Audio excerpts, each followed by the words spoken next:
On Elm Street, the fierce, fearless Nancy Thompson, who stood up to Freddy Krueger and became the stuff of horror legend, voted the greatest final girl in horror history, but she is so much more than Nancy. She's a documentary filmmaker, a producer, a prosthetic makeup artist, and Scream Queen royalty, Nashville HorrorCon. Are you ready?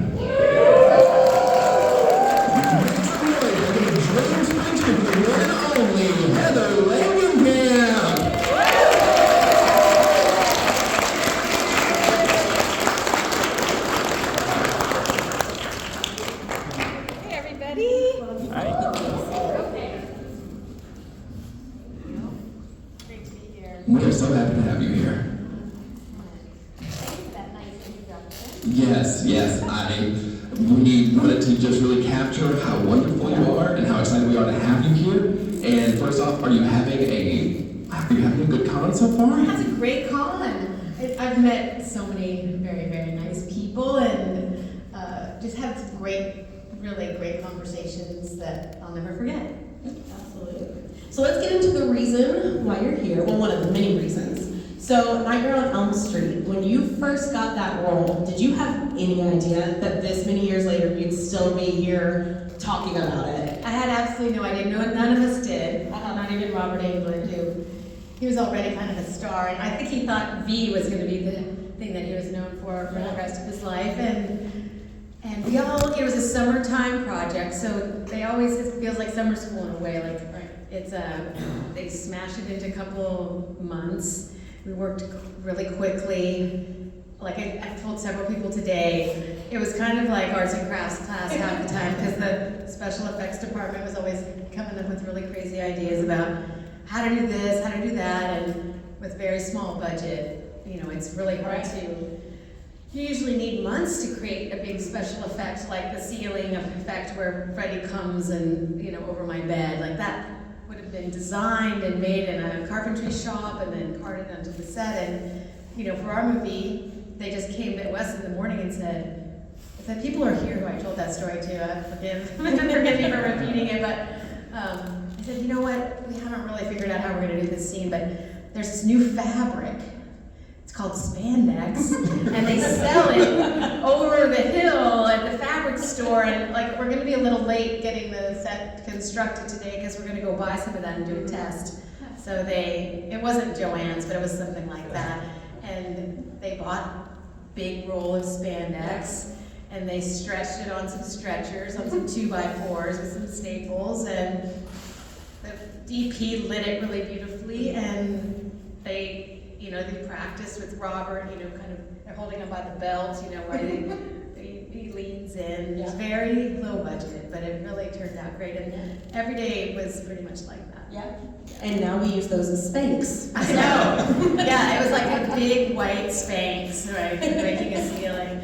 But, that was 82, these people were just using their brains and coming up with some really great ideas. That is pretty cool, because I would say that's probably pretty different these days to how things are done. Yeah. Now, on low budget movies, of course, they're doing that all the time, but it was a medium to low budget movie. I was just surprised that they hadn't already figured it out by the time we got there, because there's not a lot of time to waste. But these guys were kind of like Mad Hatters, and I just remember they had this van, and it was inside. It was like things being thrown out all the time, and they would just be, experimenting with different kinds of explosives and different kinds of, like the Freddy arms that go stretching out. I think it was like a fishing pole that they were reeling in. It was very, very primitive. The highest special effects. Yeah, I think it was a fishing pole of some kind that they could wind out and wind in. And this is when you were. And that's why the arms look so wobbly. I never thought it looked like real arms. It terrified me just seeing. I thought it was the worst effect I've ever seen. I was rolling my eyes this is so cheesy. But someone came up today and said it's the scariest part of the movie for them. Yeah. So. It's just a man in an alley in unseasonal clothing just coming forward, I think. Yeah, and actually that is the stuntman, Tony Caesar. If you notice, his body is a lot more, he's a little shorter and a little more squat than Robert Englund, so I don't think Robert was on the set at the time, and so he did that. Yeah. Now, Nancy was voted the greatest final girl in horror history. What do you... Oh, when was that? It was right now. We voted. We did vote for the job here, we voted. Okay. But I accept. what do you think it is about Nancy that makes her so beloved in the final girl community and like the horror community that puts her on like the Mount Rushmore of final girls? Well, I have several ideas about it, and maybe they're all wrong, but the first thing about Nancy is that she's just so ordinary. I mean, and I don't think she, I think that she could have been any teenager. I always say she's my final teenager. She's not really my final girl because nothing about what she does is really that girly. It's like she's just in the situation with her best friends, and she just has a very loyal and altruistic kind of sense about friendship and also how to solve the problem, right? So she's this problem solver. So I think that's one of the reasons that people love her, and she's willing to face her fear, and that's something too that doesn't make her a girl or a boy. It's just she's willing to just kind of look at the situation as it is, and that's what I always say. It's like sometimes you can't go right at it, sometimes you have to go around it or under it or over it, but you just want to figure it out, and that's kind of Nancy's whole mission, is to figure out who Freddie is. And so that's very admirable because most people, as Wes Craven would say, really don't want to face fear. They want to be like Glenn, who's like always eating a hamburger, like always like watching TV or doing something besides actually facing what's going on. Or Tina, who uses her relationships with people to kind of avoid what's actually happening. And then you have, Rod, who's just kind of a, we call him a juvenile delinquent kind of prankster who doesn't really have a firm grasp of what's going on around him either. And so Nancy's the only one that knows something is wrong. Everyone else has had nightmares, but nobody actually really wants to talk about it. And Nancy does. And so I think that's why people love her, is because she gives us a good example, like a roadmap of our own lives sometimes, how to be.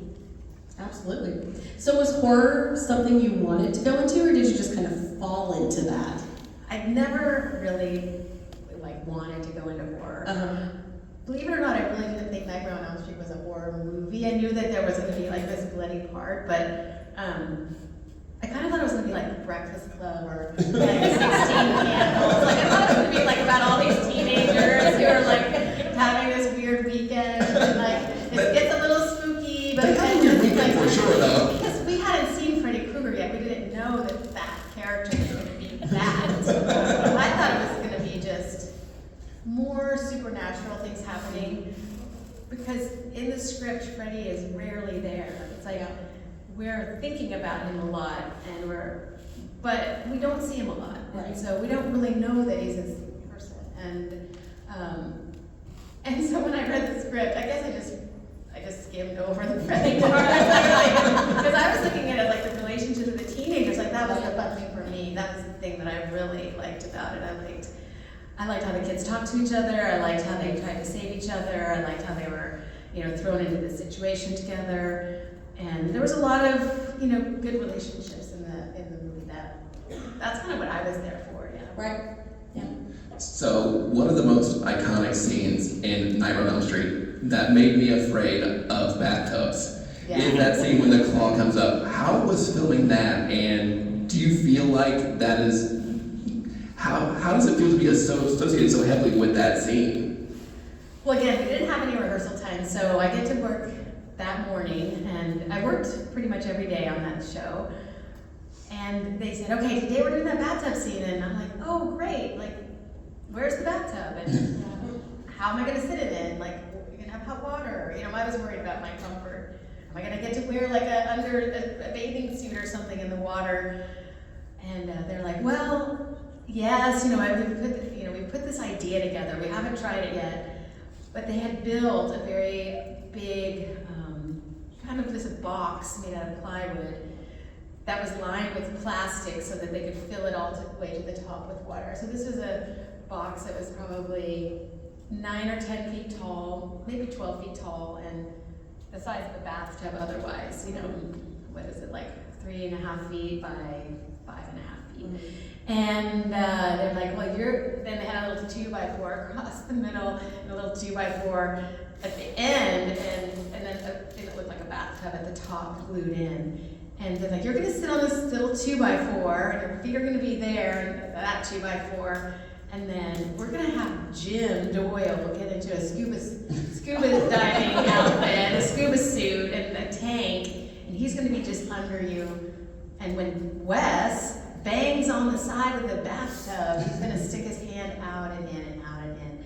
We'll get the shot that way. And so that was really like a lot to take in. Like, I think I got it, you know, and I did get to wear like little, you know, bathing suit kind of thing underneath, so my modesty, I was always like a really modest person, and so was Wes, and so I was really more concerned about that than anything, and if there were going to be bubbles and how big they were going to be, and when I keep replenishing them. And if you watch the movie, you can see the bubbles go up and down. Like there's big bubbles in the beginning, and then they kind of dissipate. And I was, you know, I wanted the water to be warm, those kinds of things. But once we started, the night before when I went home, I was studying my lines, and I told my boyfriend at the time, I said, God, I think I have to sing that rhyme. Like, I have to sing the 1, 2 Friday's coming for you, and I don't even really know if that nursery rhyme has a tune. Like, and should I just speak it, or like maybe I should sing it? Like the girls at the beginning, 1, 2 Friday's coming to you, were singing it. So we worked out, me and my boyfriend, he's a musician, like worked out some chords that I could sing it. And I was really worried about that too, like making that believable. And it's a silly little moment, actually, like she's singing this rhyme in her bathtub, but so I was nervous about that too. And so then we started shooting. We don't have a lot of time. We're gonna do this in one day. So yeah, once we established it, Wes was really happy, and we probably did that, I don't know, 40 times maybe, over and over again. We did lots of different angles on it. If you look at the movie, you'll see it's from the sides, from the top, it's between my legs. Of course, that's the really famous shot. And, yeah, you have a camera. You know, like, it's embarrassing, you know. But you know, as an actor, you just have to learn how to just really concentrate all that away. And they did close the set, so that was nice. Yeah. You don't have a... Well, that's one of the most iconic shots in horror history. I mean, you think of that movie, that shot of that claw coming out of the bathtub is still, it's seared into your mind once you've seen it, you know? It's an iconic moment. It's a beautiful shot, and I remember Wes would be like, faster, you know, slower, because Jim was under there like in the scuba suit, he can't hear, you know, so Wes is just yelling, you know, to get him to hear. And so we did a lot of takes of that hand going up and down out of the water. So that was kind of cool though. So you were saying the little rhyme. So did you and your boyfriend actually come up with that tune then to kind of do it to that tune? We kind of did. I mean, that's so because cool. we did it in a minor key, and we wanted it to be like, you know, well, you know, we all know it now. Like, don't make me sing it. But he's coming for you. Everyone And can then, sing you know, we it really together. shift down into this minor key for the 3rd and 4th line, and yeah, I mean, That's super cool. That's like a whole thing, a piece of horror that's like you kind of put yourself I in really that. felt like I did put my stamp on that. Yeah. And, you know, once they wrote the score, they were able to kind of incorporate some of that. Yeah, because see, I figured that was something that came up with, like you said, like the score and stuff. So the fact that I had no idea. That's super cool. I know, I thought like maybe I would get some kind of like yeah, like a little credit or something. Yeah, a little credit, but Can we get her some royalties, please? A Grammy, perhaps? maybe. Maybe. I'm sure my boyfriend thinks the same thing. Yeah, is his name even anywhere on it? No. Oh, yeah. No, I mean, it was just such a fleeting thing. I mean, Yeah. these days people would have thought about that, but no, we were just trying to. No, I was he's just like, somewhere- didn't want to look like an idiot, you know. He's somewhere right now going, you know, I wrote that actually. Okay. Probably is. Yeah. So you were obviously in the first Elm Street movie. You didn't come back for the second, came back for the third. What was it like coming back to the series after Nightmare on Elm Street 2 kind of was what it was? Well, I mean, the truth is that it wasn't a cultural saying yet, so even the idea of a sequel wasn't a big deal in movies, so I really did not pay attention to it at all. I kind of moved on and was doing other things in my career, and the fact that they even made a Nightmare on Elm Street Part 2, I just thought, oh, good for Bob Shea, he figured out a way to do this thing that they're going to call a sequel, and and it really made a lot of sense to me because the house and the place is where Freddie, did his bad things, and so Freddie stays there. Nancy moves away, and here we have another kid moving into the house, and this time it's a boy, which I actually really liked because, again, I don't think we should just think of final teenagers as having to be girls, and so when that movie came out, I don't think I saw it. I wasn't that interested in seeing it. I don't know why. I should have. But I probably wasn't invited to even go see the premiere. And not that it wasn't your song they were using in it. Exactly. But I think I had gone back to college, and I was involved in trying to finish college, so I didn't really pay attention to Nightmare on Elm Street. And then I got a part in Just the 10 of Us, and I'm trying to think the chronology, but I remember Wes calling and saying, they've asked me to write the third one, and I really want to bring Nancy back because I really think Nancy and Freddie are, they have the two sides of the same coin. I remember thinking, they are the same consciousness, they are the same person in many ways, and so I'm bringing Nancy back, and are you okay with that? And I was like, yes.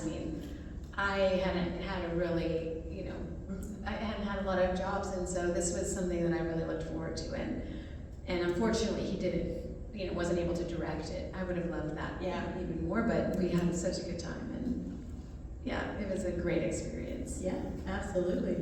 Well, let's open it up to questions. Where's Izzy with our microphone? There she is. Hello. So does anybody have any questions you want to ask? Hey there. Hey, how are you? Great. I'm super excited to see you. Yay! I'm a big fan. Anyway, I guess my question for you is, what was your favorite of the movies you were in of the series? What was your favorite one to act in? What was the most fun? And then the two-part question is, what's your favorite movie as a patron? Which was your favorite movie as an actor? Which is your favorite movie as an patron? That's a great question. Okay. I think, because the first one was so new every day, I was going to this really crazy camp. Every day it was a new activity. So in terms of I was so stimulated by the first Nightmare on Elm Street, being on that set, getting to know Wes and getting to understand what horror movies were about and how to make them. But I did really enjoy New Nightmare, working with Nico Hughes, because I felt like I had more confidence as an actor, first of all, and also I got to play a mother, which I was a new mother myself at the time. I had a 3-year-old, and so I just thought it was great that Nancy got to kind of graduate through all these different phases of life, and that I could finally be a mother on screen, where so few women actually get to play mothers, in really, in horror movies anyway, that are the lead. A lot of times the mothers are like the Ronnie Blakely characters that are supporting, but this is the mother who was actually the lead and trying to save her child, and I just love that whole plot line. And then as a patron, I was saying, I really like evil Freddy. I like Freddy who doesn't give me all the punchlines, so I like all the kills that he's really, really scary, like Amanda Wiss's kill in Nightmare 1, and some of the more terrifying, like Philip in Nightmare 3, who becomes the puppet. I just feel like that's the Freddy that I really respond to, so those are the ones I really like. Awesome. You're the dopest. Thank you. Thank you.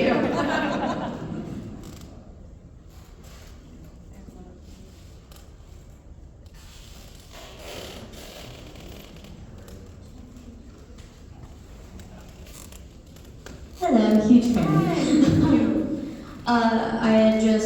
You had mentioned before that you had been around special effects makeup and you had done some yourself.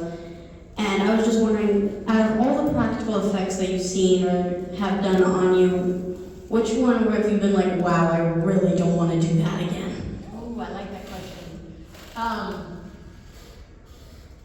Well, believe it or not, Nancy didn't have to wear a lot of prosthetics. And a lot of the times, Nancy just had like little scrapes on her brow. You know, I mean, I didn't have to go and suffer like Amanda did to have her fake head made or any of those things. But one of the things, and I don't make special effects, I actually manage my husband's special effects company. So he designs everything and makes everything, and I facilitate our company doing all that work. So I often work with the actors who come in, and I always tell this story, and it made me really realize, you know, actors get parts, and they look so forward to, you know, being in this movie or this TV show, and oftentimes nowadays they don't even really know what the script is about, and they are just, to get the part, they maybe just read one page of dialogue and then they were hired. And I remember one gal came in, and she was a, you know, beautiful young woman who had gotten a part, and she was so excited, and she comes in and she's just so thrilled, and she's absolutely just a beautiful, beautiful person. And she said, she told her grandma, and she told her mom, of course, and she was telling all of her friends that she was going to be in this show, and she was so excited. And then I had to kind of break the news to her that, you know, she's here at our studio because she's going to die in the first episode. And in real time, she just, her eyes watered up and she just started crying. And I just thought to myself, like, we do so many things to actors and actresses that just can be really hurtful. And so once she kind of got over it, and then she's like, well, so how do I die? And I said, well, you get a paddle shoved down your throat in the boathouse. And I felt like she was my own daughter. I just wanted to like hug her and just say, it's gonna be okay, you know, you'll get another part, you know, this will be, you know, a good thing. And so then she, you know, got really courageous, and she did we did a live cast of her, and we made the makeup effects for her, and it was disgusting.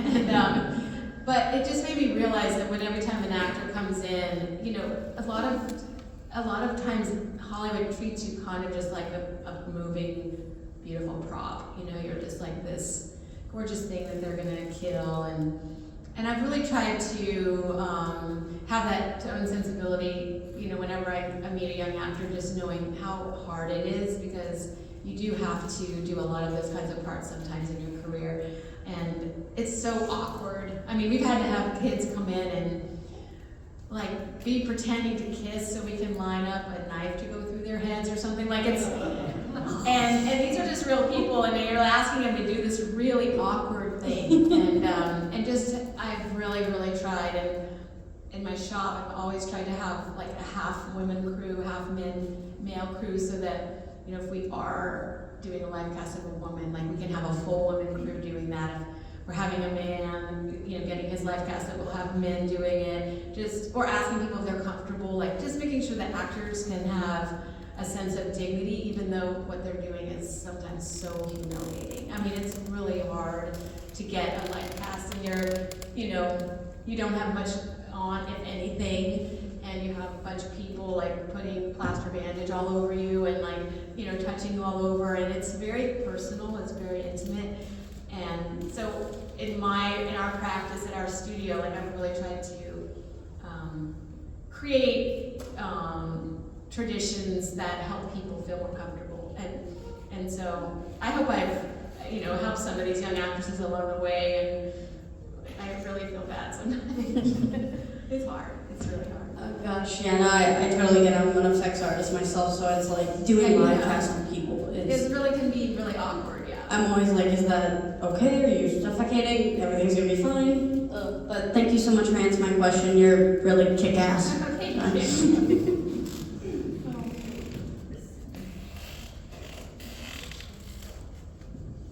Another huge fan here, and thank you for being here. You're welcome. My question is there any scene that actually scared you to do as a person, and that you actually went home and had nightmares about it after you played that scene. I did have nightmares after, is that mine? I don't know. I turned mine on. Oh, okay. When I did the Nightmare, New Nightmare, the very last scene of the movie, with Miko, who's here with me, we're running and we get trapped into this like kind of oven, and they have that, if you've seen the movie, a big tongue that wraps around my head. And again, it was a point in the movie where we were really glad that we'd come to the end of shooting. It was a really hard shoot, but I knew it was one of the last scenes we were going to do. And the makeup effects team was wrapping this giant tongue around my head, and everyone was kind of laughing because it was very, phallic and like more KY, like lots of jokes flying around. And again, it's a situation where you're a woman and you're on a set and you're embarrassed, and so I didn't think anything of it. I literally just got through that day really happy, and there was lots of snake imagery, And for years, I had terrible nightmares about it. My husband would find me kneeling in front of our fireplace, trying to get the tongues out of my neck and screaming. And obviously, it had really touched a very primal nerve inside of my subconscious.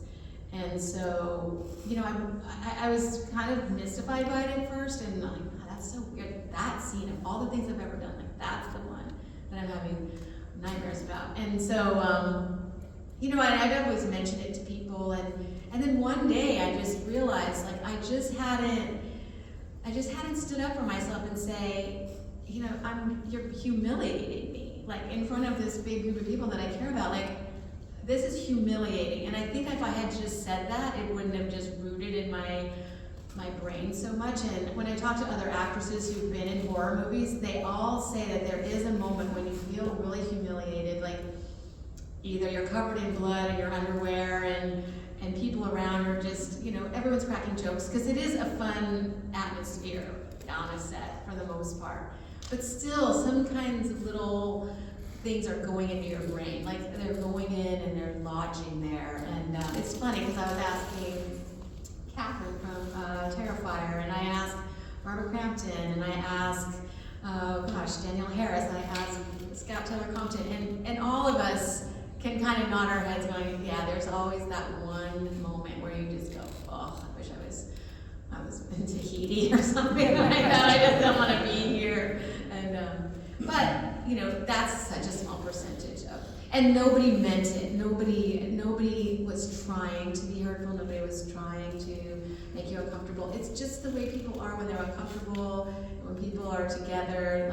There's always one guy or gal who's cracking jokes and to lighten the mood, and they're not trying to create a result that is hurtful, and that's why I always have a lot of compassion for the perpetrators. And I did tell, because it was Greg Nicotero, I did tell him just last year, I finally got up the nerve and I said, Greg, I just got to tell you that this happened, and I really, really felt bad about it, and I just want to let you know, and it helped me realize that I could say something and nothing happened. He loves me still, I love him, and it's fine. Thank you. We probably only have time for just a couple more questions, but also just remember, you can always go to her booth. Yes. And get autograph photos and ask questions there too. So we'll just take a couple more, if that's cool with you. If you don't visit her booth, Freddie will come for you. So be sure to find autographs. Don't do that. Get yourself in. They're already scared. Hi Heather. Hey. I'm Deandra, also a huge fan. Hey. And anybody who's ever asked me what my favorite horror movie is, it's always going to be Nightmare on Elm Street. Thank you. So I had two questions, but I'm going to condense it down to one in favor of time. Mine is, aside from yourself, who is your favorite final girl? Ooh. Oh, that's such an unfair question, because they're all so many of them are they're all fantastic. But I think the actor who I looked up to when I was just beginning was Sigourney Weaver. I do think that if I could have anybody's role, it would have been Ripley in Alien. Yeah, I just really loved that role a lot. Thank you so much. You're welcome.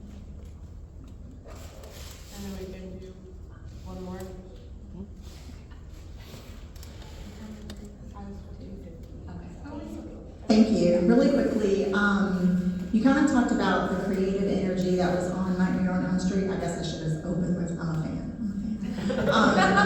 You talked about in the room, so I was imagining that's true. about that creative energy, but I'm also a Star Trek fan, and you worked on Star Trek as well. So I just kind of wondered if you could talk a little bit about the difference between like that creative vibe that was associated with horror as opposed to sci-fi. Oh, that's such a good question because the two movies are they're so different in the way that they were made. So like I said, The Nightmare on Elm Street was like kind of flying by the seat of your pants many of the days, and we with such a genius kind of people in their departments, it all came together and looked really great. Whereas the Star Trek series, it's really like being in the military. It's many departments. There's a chain of command that is strictly adhered to in terms of your department and who you talk to, and your first AD is kind of like your general, and everything's flowing from them, and everyone is so organized and so prepared, and if they have to have a paper cup on the set, there's 12 paper cups, and if anything, everyone is ready for any eventuality, and the incredible amounts of people that they had to even create the wardrobe, and huge rooms full of people sewing, and huge sets that were worked on for months and months and months, and plans that they were all architecturally completely, it was unbelievable to work on something like that. And I mean, we were a tiny little cog in the wheel, but learning how to be part of an organization like that was not only fascinating, but really helped me understand how people get managed well and how people get managed poorly, and how you get the best result. And J.J. Abrams was an incredible director to watch him work. He has so much creativity, and at the same time, he's kind of constrained because of all this. There's just so much at stake, and watching someone like that not break under pressure, it's incredible. These people are they're made of steel, I think, inside. But then also just people, how loyal they are, what they'll do for you and lay their bodies down literally to make your movie successful. That was very inspiring. Not every director has that kind of loyalty amongst their crew, and so I I was so excited to work for that production. And I was very small, little potatoes. My husband was the designer, so he was a lot more important than I was. I guess we could do another one. We have a little bit of time. Yeah, there's someone over here too. Okay, go fast, yeah. Hi.